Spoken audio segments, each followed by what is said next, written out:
আর বাঁচতে চায় না। গত 1.5 বছর ধরে জীবন্ত লাশের মতন ঘুরে বেড়াচ্ছি। এই জীবন বয়ে বেড়ানোর আর কোনো অর্থ নেই। আমার জীবনের কোনো উদ্দেশ্যও নেই।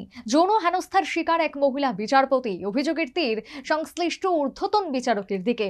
ঘটনায় প্রধান বিচারপতি এলাহাবাদ হাইকোর্টের কাছ থেকে দ্রুত রিপোর্ট তলব করেছে। দীর্ঘদিন ধরে তাকে যৌন হেনস্থা করছেন ঊর্ধ্বতন বিচারক, তাই আর বেঁচে থাকতে চান না। স্বেচ্ছা মৃত্যুর আবেদন করে প্রধান বিচারপতি DY চন্দ্রচূড়কে চিঠি লিখলেন এক মহিলা বিচারক। চিঠি পেয়ে দ্রুত রিপোর্ট চেয়েছেন সুপ্রিম কোর্টের প্রধান বিচারপতি। উত্তরপ্রদেশের বান্দা আদালতে নিযুক্ত ছিলেন ওই মহিলা বিচারক। চিঠিতে তিনি লিখেছেন, বারাবাঁকির আদালতে থাকাকালীন তাকে যৌন হেনস্থা করেছেন জেলা আদালতের বিচারক ও তার সঙ্গীরা।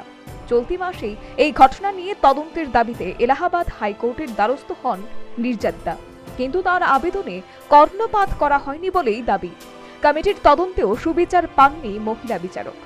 অভিযুক্ত বিচারকের বদলি চেয়ে সুপ্রিম কোর্টে আবেদন করেন তিনি, কিন্তু সেই আবেদন মাত্র 8 সেকেন্ডের মধ্যেই খারিজ হয়ে গিয়েছিল বলেই দাবি বিচারকের।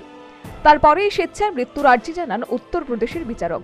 চিঠিতে তিনি জানান, আর বাঁচতে চায় না। গত 1.5 বছর ধরে জীবন্ত লাশের মতো ঘুরে বেড়াচ্ছি। এই জীবন বয়ে বেড়ানোর আর কোনো অর্থ নেই। আমার জীবনে কোনো উদ্দেশ্য নেই।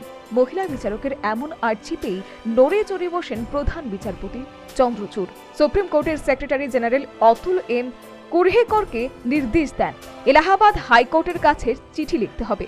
শুক্রবার সকালের মধ্যেই যেন মহিলা বিচারকের আবেদন ও তার ভিত্তিতে যা তদন্ত হয়েছে তার বিস্তারিত বিবরণ সুপ্রিম কোর্টে পাঠিয়ে দেওয়া হয়। শুক্রবার সকালে এই ঘটনা নিয়ে রিপোর্ট জমা দেবে Allahabad high court. Bureau report, news vanguard.